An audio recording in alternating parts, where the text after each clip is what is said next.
BJP का सुपड़ा साफ करने वालों का सुपड़ा ही साफ हो जाएगा। कुमार जी ने जो बयान दिया है कि इन लोगों को कोई ज्ञान नहीं है, इन लोगों को कोई पता नहीं है। नीतीश कुमार जी की बात करें तो उनके पास तो केवल एक ही उनका सिद्धांत है, वो है सत्तावाद। मुख्यमंत्री की कुर्सी पाने के लिए वो किसी हद तक जा सकते हैं।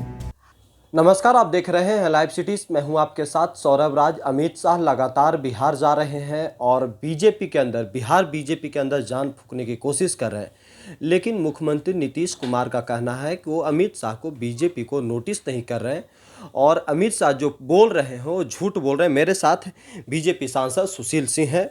अमित शाह लगातार आप लोगों के अंदर एक नई ऊर्जा डालने के लिए जा रहे हैं बिहार, लेकिन नीतीश कुमार तो नोटिस नहीं ले रहे हैं आप लोग को।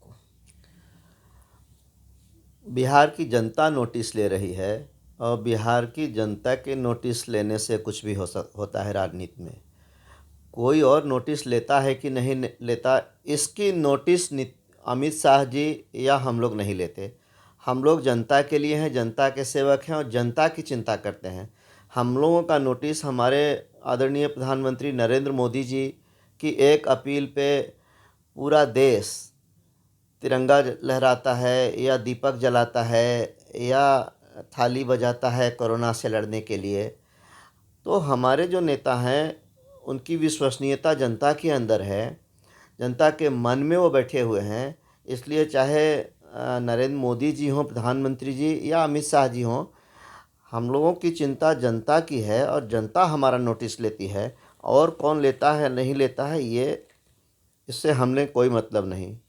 अभी बिहार के माननीय मुख्यमंत्री आदरणीय श्री नीतीश कुमार जी ने जो बयान दिया है कि इन लोगों को कोई ज्ञान नहीं है, इन लोगों को कोई पता नहीं है, इनकी उम्र क्या है, तो मैं ये बात कहना चाहूँगा कि आदरणीय नीतीश कुमार जी स्वयं में ज्ञान के भंडार हैं और उनको ऐसा लगता है कि मेरे अलावा किसी के पास कोई ज्ञान है ही नहीं।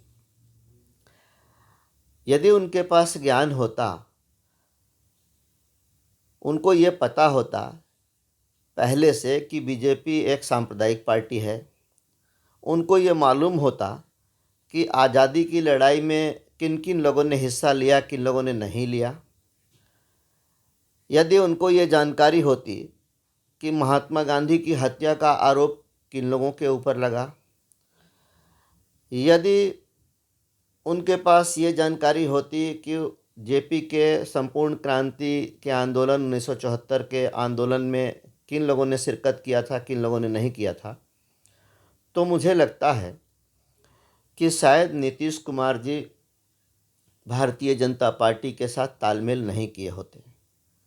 और 1996 में भारतीय जनता पार्टी के मुंबई अधिवेशन में समता पार्टी के एमपी के तौर पर वो उस अधिवेशन में हिस्सा नहीं लिए होते।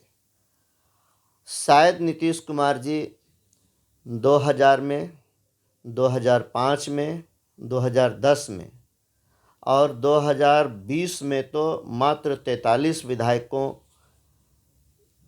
के रहते हुए उनकी पार्टी के पास मात्र 43 विधायक थे और भारतीय जनता पार्टी के समर्थन से वो चौथी बार मुख्यमंत्री बने। वैसे मुख्यमंत्री वो इससे ज़्यादा बार बने हैं, लेकिन भारतीय जनता पार्टी के समर्थन से, सहयोग से वो 2000, 2005, 10 और 20 में मुख्यमंत्री बने।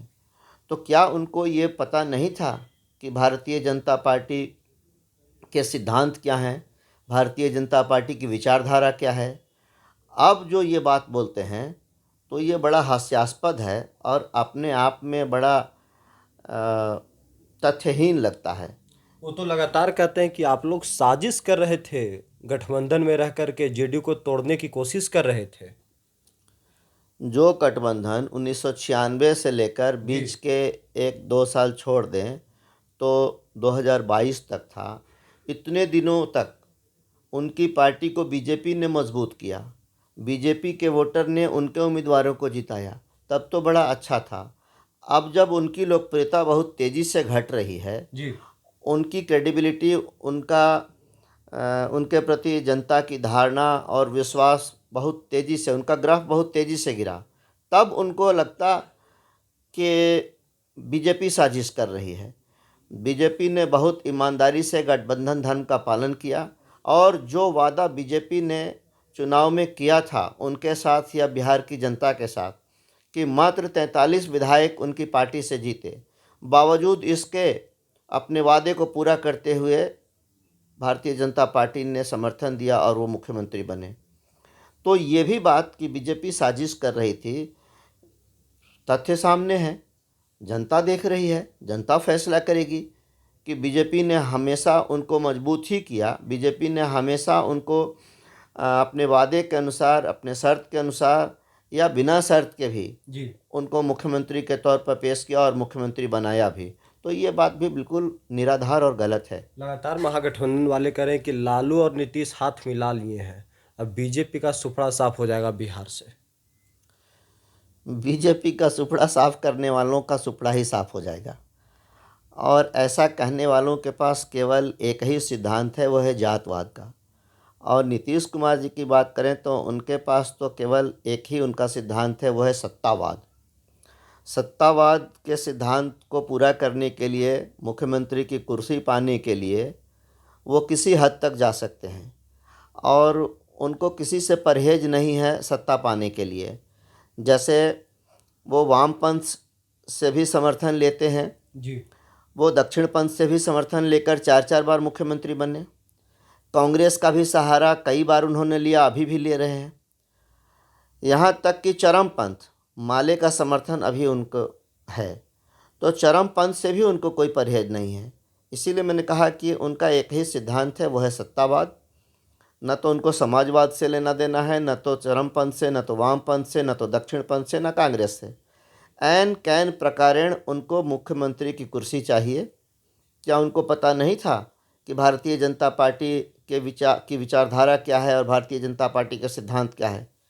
क्यों उन्होंने वाजपेयी जी के मंत्रिमंडल में रेल मंत्री का पद स्वीकार किया था? क्यों उन्होंने अटल जी के मंत्रिमंडल में सड़क मंत्री और कृषि मंत्री का पद स्वीकार किया था?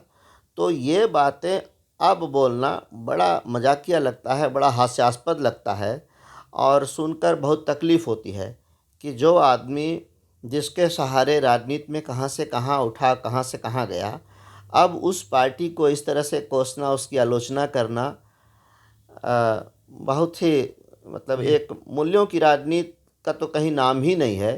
कम से कम एक न्यूनतम सिद्धांत भी होना चाहिए जिसका पालन नहीं हो रहा है। चलिए शुक्रिया सर, थैंक यू।